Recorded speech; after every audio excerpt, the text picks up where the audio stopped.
तो फ्रेंड्स, आज का हमारा टॉपिक है कैनाल सिस्टम इन स्पंजेस।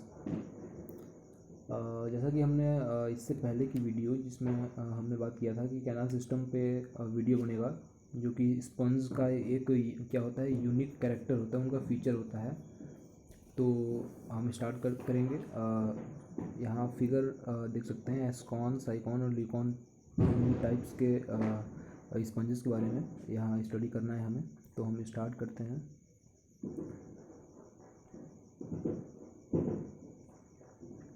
हाँ, आपको ये बताते हैं, वीडियो थोड़ी लंबी जा सकती है, क्योंकि पूरे टोटल जो कैनाल सिस्टम है स्पंजेस में, वो तीनों स्पंज में, जैसे कि एस्कॉन है, साइकॉन है और ल्यूकॉन, तीनों जो कैनाल सिस्टम है, तीनों के कैनाल सिस्टम को हम स्टडी करेंगे। इसलिए थोड़ी डिटेल में जाएंगे तो थोड़ी टाइमिंग यहाँ कंज्यूम होगी। तो स्टार्ट करते हैं। जैसा कि आप देख सकते हैं, आपके सामने दिया हुआ है heading canal system in sponges. पहले दिया हुआ है क्या कि व्हाट इज़ कैनाल सिस्टम।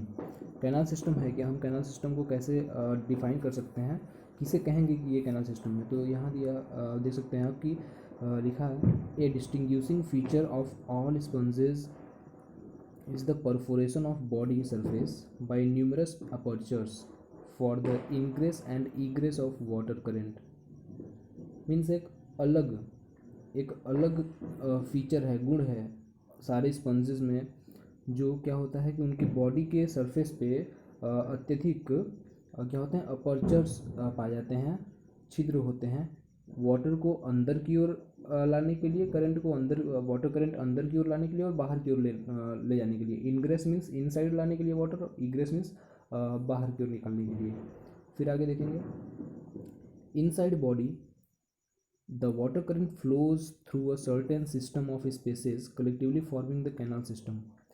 यहाँ क्या बताया जा रहा है कि बॉडी के अंदर की बात की जा रही है, स्पंज के वाटर करंट फ्लो करता है एक निश्चित सिस्टम के अनुसार, जो कि स्पेस से बना हुआ होता है, और उस कलेक्टिवली टोटल पूरे कम्प्लीटली सिस्टम को, सर्टेन सिस्टम को ही कैनाल सिस्टम कहा जाता है।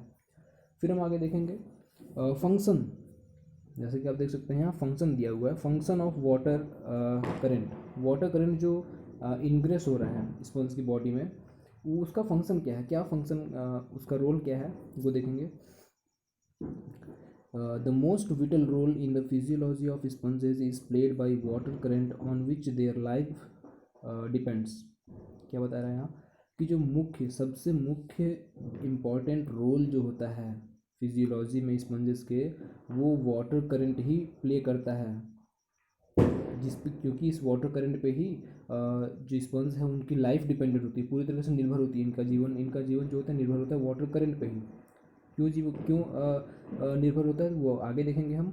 क्या क्या चीज़ें जो होती हैं हेल्पफुल करती हैं, वाटर करंट से हमें स्पंजेस को हेल्प मिलता है। तो आगे देखेंगे, all exchanges between sponge body and external medium are maintained by mean of this current. क्या बताया जा रहा है यहाँ कि सारे जो एक्सचेंज होते हैं, आदान प्रदान की जो क्रिया होती है बॉडी में, स्पंज की बॉडी में और एक्सटर्नल बाहर के मीडियम में, बाहर के माध्यम में, वो इसी करंट, वाटर करंट के द्वारा ही मेंटेन किया जाता है, उसको बैलेंस करके रखा रहता है। किस तरीके से, तो आगे देखेंगे, food and oxygen are brought into body and excreta and reproductive bodies carried out. क्या किया जा रहा है यहाँ वाटर करंट के द्वारा, तो जो भोजन और ऑक्सीजन होता है, जो स्पंज की बॉडी को चाहिए, उसकी आवश्यकता है उसे अपने लाइफ को आगे बढ़ाने के लिए, ठीक है। तो ये चीज़ें जो फूड है, ऑक्सीजन है, इसको क्या करता है अपनी बॉडी में, इसको कंजर्व करते हैं, वो मतलब कि इनग्रेस करते हैं, अंदर जो लाते हैं। और आगे बताया जा रहा है कि एक्सक्रेटा और रिप्रोडक्टिव बॉडीज़ जो होती हैं उनको बाहर की ओर निकाल दिया जाता है, कैरिड आउट कर दिया जाता है, बाहर निकाल दिया जाता है। फिर क्या है, इस तरीके से ये जो वाटर करंट है वो हेल्प करता है, मतलब फूड और ऑक्सीजन को कंजर्व करने के लिए हेल्पफुल होता है। फिर आगे दिया है, this current is caused by beating of flagella of collar sales.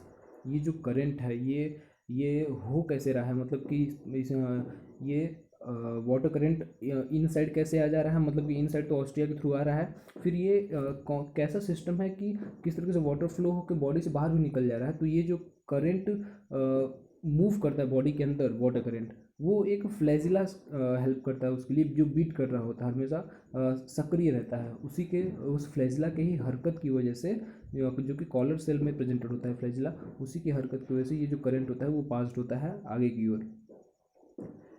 फिर हम आगे देखेंगे टाइप्स ऑफ कैनाल सिस्टम। ये तो हो गया फंक्शन, वाटर करंट का फंक्शन क्या होता है, तो फूड और ऑक्सीजन को इंग्रेस करना या फूड और ऑक्सीजन को कंजर्व करने के लिए वाटर करंट इनसाइड, और आउटसाइड क्या करता है, आउटसाइड निकालता क्या है, तो एक्सक्रेटा और रिप्रोडक्टिव बॉडीज़ को भी कैरी आउट कर देता है ये, जिनसे इनकी संख्या भी बढ़ जाती है, रिप्रोडक्टिव बॉडीज़ बाहर निकलते हैं तो वो भी ग्रो करते हैं। ठीक है, फिर आगे types of canal system. Canal system के कितने प्रकार होते हैं, तो ये जानने के लिए हम सबसे पहले यहाँ देखेंगे कि क्या बताया जा रहा है कि the arrangement and complexity of internal channels very considerably in different sponges. क्या बताया जा रहा है कि जो व्यवस्था है, मीन्स प्रबंध जो है, और जटिलता जो है, इसे पेचीदापन कहते हैं, जटिलता, तो अरेंजमेंट और कॉम्प्लेक्सिटी जो है इंटरनल चैनल्स का वेरी होता है, अलग अलग होता है। संभवतः सारे स्पंजेस में जो इंटरनल चैनल्स होते हैं वो उनकी जो कॉम्प्लेक्सिटी, जटिलता और उनका प्रबंध, उनकी व्यवस्था, बनावट जो होती है वो हर एक स्पंज में अलग अलग होती है, डिफरेंट स्पंजेस में। ठीक है, डिफरेंट स्पंजेस में होती है। अकॉर्डिंगली, जिसके अनुसार the canal system has been divided into 3 types. इसी के आधार पे जो कैनाल सिस्टम है उसको 3 प्रकार से बांट दिया गया है। कौन कौन से प्रकार हैं वो, तो एस्कॉन, साइकॉन एंड ल्यूकॉन। फिर आगे देख सकते हैं, हेडिंग है, फर्स्ट पॉइंट दिया गया है, क्या है, एस्कॉन टाइप। एस्कॉन टाइप क्या है, एस्कॉन टाइप ऑफ कैनाल सिस्टम, हम अब इसे स्टडी करेंगे वन बाय वन, इन तीनों कैनाल सिस्टम्स को हम स्टडी करेंगे, जिससे कि हम जान पाएंगे कौन सा कैनाल सिस्टम जो है वो सिंपल टाइप है। इसमें 3 टाइप के कैनाल सिस्टम्स हैं, सिंपल है, कॉम्प्लेक्स और मोर कॉम्प्लेक्स है। इस तरीके से हम जानेंगे आगे पढ़ते हुए कि कौन सा कैनाल सिस्टम किस तरीके से कितना ज़्यादा कॉम्प्लेक्स होता जाता है। तो बिना देर के हम स्टार्ट करते हैं एस्कॉन type. It is the simplest type of canal system which is found in asconoid sponges like Leucosolia and in Olynthus stage in the development of all cyconoid sponges। क्या बताया जा रहा है यहाँ पे कि जो एस्कॉन टाइप कैनाल सिस्टम है ये बहुत ही साधारण प्रकार का एक कैनाल सिस्टम है जो हमेशा एस्कोनॉइड स्पंजेस में पाया जाता है। एग्जांपल लिया गया है ल्यूकोसोलिनिया। ठीक है, लेकिन आगे क्या बताया जा रहा है कि और ऑलिंथस स्टेज में बात करें तो जो जब साइकोनॉइड स्पंजेस डेवलप कर रहे होते हैं, उनका जब डेवलपमेंट हो रहा होता है तो उनके डेवलपमेंट के दौरान जो ऑलिंथस स्टेज होता है उस स्टेज में साइकोनॉइड स्पंजेस में भी ये एस्कॉन टाइप कैनाल सिस्टम ये प्रेजेंट होता है। फिर आगे, its body surface is purged by a large number of minute opening called incurrent pores और ostia। अगर हम बात करें, जैसे कि हमने शुरुआत में ही बात की थी कि जो इसकी बॉडी होती है, स्पंज की बॉडी होती है, इसकी बॉडी पे बहुत सारे इसको पोर्स होते हैं, पोर्स्ड होते हैं, सरफेस इनका जो होता है पोर्स्ड होता है, उसमें बहुत सारे छिद्र होते हैं जो कि माइन्यूट ओपनिंग्स बन जाती हैं। ठीक है, वो इनकरेंट पोर जिन्हें कहा जाता है, मतलब कि वाटर को अंदर की ओर लाने के लिए पोर, या ऑस्टिया भी कहते हैं उसे। ये हम अभी फिगर में देख के समझेंगे कि तो जो है कि ऑस्टिया कहाँ होता है, तो किस तरीके से बॉडी पर्स्ड होती है, ये सब कुछ क्लियर हो जाएगा। आगे क्या दिया हुआ है देखेंगे कि these pores are intracellular spaces within tube like cells. Means क्या है कि ये जो पोर्स जिनकी हम बात करें जो सरफेस पे है, बॉडी सरफेस पे, ये जो पोर हैं ये इंट्रा सेलुलर स्पेसेस होते हैं, मतलब कि ये सेल्स के बीच में, एक ही सेल के बीच में क्या होती है, स्पेस होती है, कुछ जगह होती है with tube like cells. Means जो सेल जिनमें ये वो पर्सिंग हुई होती है, पोर्स होते हैं, वो सेल जो होती है वो ट्यूब लाइक सेल के अंदर होती है। ठीक है, फिर आगे क्या दिया है कि आगे दिया है आगे दिया हुआ है कि द पोरोसाइट, जो मतलब कि हमने जो बात की अभी कि जो इस पोर्स की, अभी हमने क्या बात की थी कि पोर्स जो होते हैं वो इंट्रासेलुलर स्पेस होते हैं और वो ट्यूब लाइक सेल्स में पाए जाते हैं, और उन ट्यूब लाइक जो सेल्स हैं उनको क्या कहा जाता है, तो उनको बोला जाता है पोरोसाइट्स। ट्यूब लाइक सेल्स को ही पोरोसाइट कहा गया है यहाँ पे। फिर आगे देखेंगे which extend radially into mesenchyme and open directly into spongocoel. क्या बताया जा रहा है कि ये जो पोरोसाइट है यही जो होता है वो मीजनकाइम में भी आपको बताया जाएगा कि मीजनकाइम बॉडी में होता क्या है एग्जैक्टली स्पंज की बॉडी में।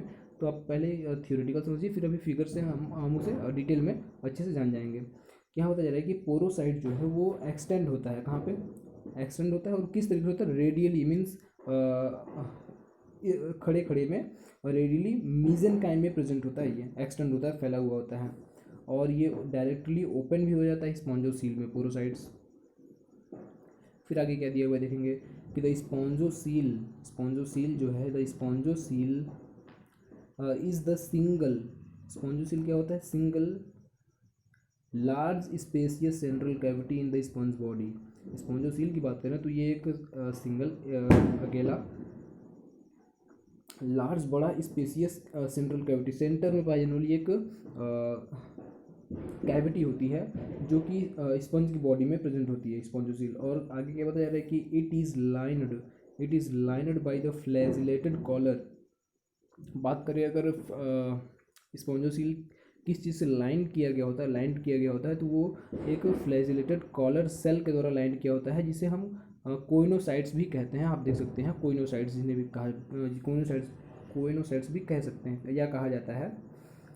फिर आगे दिया हुआ स्पॉन्जोसील ओपन्स टू आउट, और स्पॉन्जोसील जो होती है वो भी तो बाहर की ओर कहीं ना कहीं खुलती होगी, तो स्पॉन्जोसील भी बाहर की साइड में खुलता है। Spongocoel opens to outside through a narrow circular opening that is the osculum located at the distal free end and often fringed with large monoxone spicules।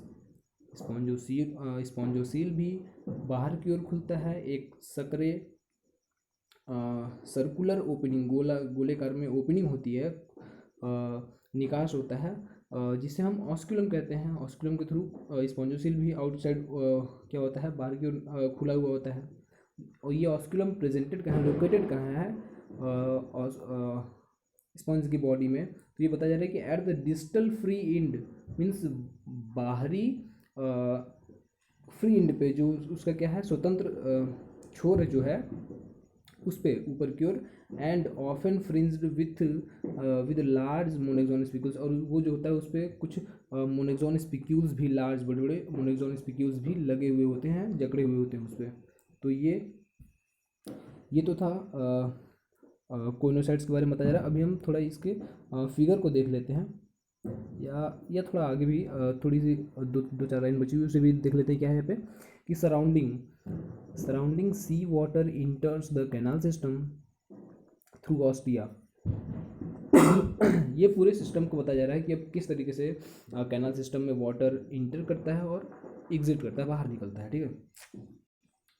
तो देखेंगे surrounding sea water enters the canal system through ostia, flow of water is maintained by the beating of flagella of collar cells, rate of water flow is slow because the large spongocyl contain much water which can't be pushed out readily through a single osculum. Course taken by water current in the body of sponge may be shown as under। क्या बताया जा रहा है यहाँ पे कि जो sponge की बॉडी होती है, ठीक है, वो सी में अगर प्रेजेंट है, ठीक है, तो वहाँ कैनाल सिस्टम में वाटर इंटर करता है ऑस्टिया के थ्रू, जो उसकी बॉडी के ऊपर क्या है छिद्र है ऑस्टिया, उसके थ्रू वाटर इंटर कर गया। फिर क्या होता है आगे बताया जा रहा है कि फ्लो जो होता है वाटर का उसको मेंटेन कैसे किया। पहले ही हमने बात किया था कि कॉलर सेल होती है, उस पर एक फ्लैजिला होता है जिसकी बीटिंग की वजह से, जिसकी हरकत की वजह से क्या होता है फ्लो ऑफ वाटर मेंटेन किया जाता है। फिर आगे बताया जा रहा है कि रेट ऑफ जो वाटर फ्लोइंग का जो रेट होता है वो बहुत स्लो होता है, क्योंकि स्पॉन्जोसील तो लार्ज है बहुत, मतलब कि उसकी बॉडी कैविटी जो होती है वो सबसे ज़्यादा एरिया जो है स्पॉन्जोसील कवर किया हुआ है, ठीक है, या कुछ नहीं तो उसमें चूँकि उसमें वाटर प्रेजेंट होता है इसलिए वो वाटर को पुश करने में क्या होता है, आसानी से वो वाटर को पुश नहीं कर पाता स्पॉन्जोसील। तो चूँकि बॉडी पे जो पर्सिंग है ऑस्टिया है वो उनकी जो नंबर्स हैं वो बहुत ज़्यादा हैं, लेकिन जब इसलिए वाटर इनग्रेस कर जाता है, लेकिन वाटर को ईग्रेस करने के लिए, बाहर निकलने के लिए ऑस्क्यूलम केवल एक है।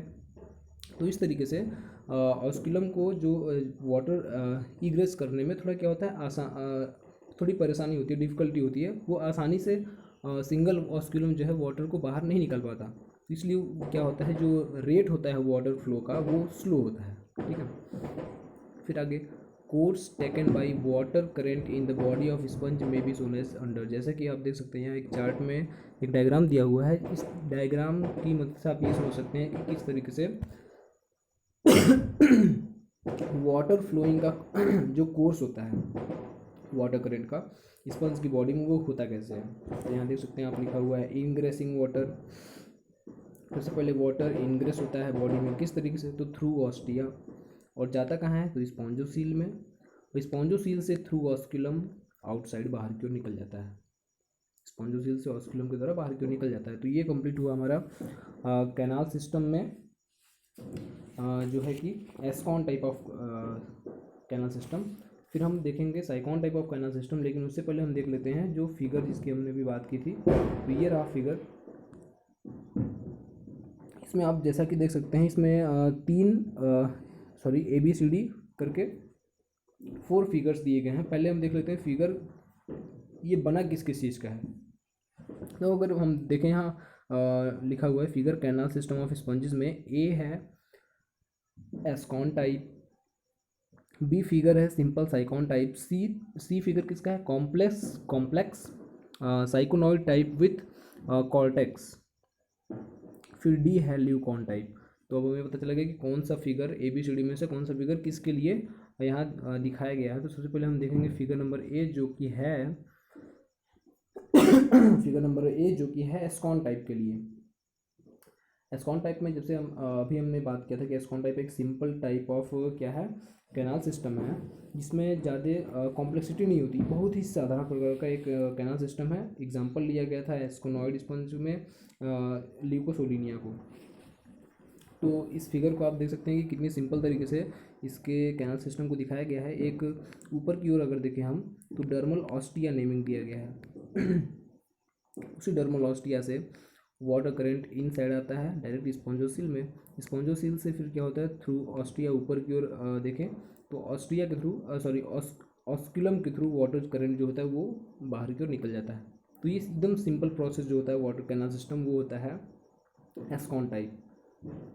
फिर हमारा जो अगला प्रोसेस है वो है साइकॉन टाइप, जिसे हम देखेंगे भी। लेकिन पहले हम फिगर को देख लेते हैं कि साइकॉन टाइप का फिगर कैसा है। तो बी फिगर को आप अगर देखें तो जो फिगर नंबर बी है ये है साइकॉन टाइप। इसमें आप देख सकते हैं कुछ नेमिंग्स दी हुई है। अगर हम ऊपर से नेमिंग स्टार्ट करें तो ऑस्क्यूलम है, फिर राइट साइड में आते हैं तो इन करेंट कैनाल है, फिर उससे नीचे आएंगे तो एपोपाइल देख सकते हैं, बीच में है स्पॉन्जोसील, और अंदर की ओर देखेंगे लेफ्ट साइड में दोनों ए बी फिगर के बीच में तो कुछ नेमिंग्स भी हैं, इसमें भी दी हुई हैं, जैसे रेडियल कैनाल है, प्रोसोपाइल है, फिर कोइनोडर्म है, मीजेनकाइम एंड पिनेकोडर्म। ये तो हो गया फिगर नंबर बी। एंड फिर देखेंगे फिगर नंबर सी हम। फिगर नंबर सी में देखेंगे क्या दिया हुआ है,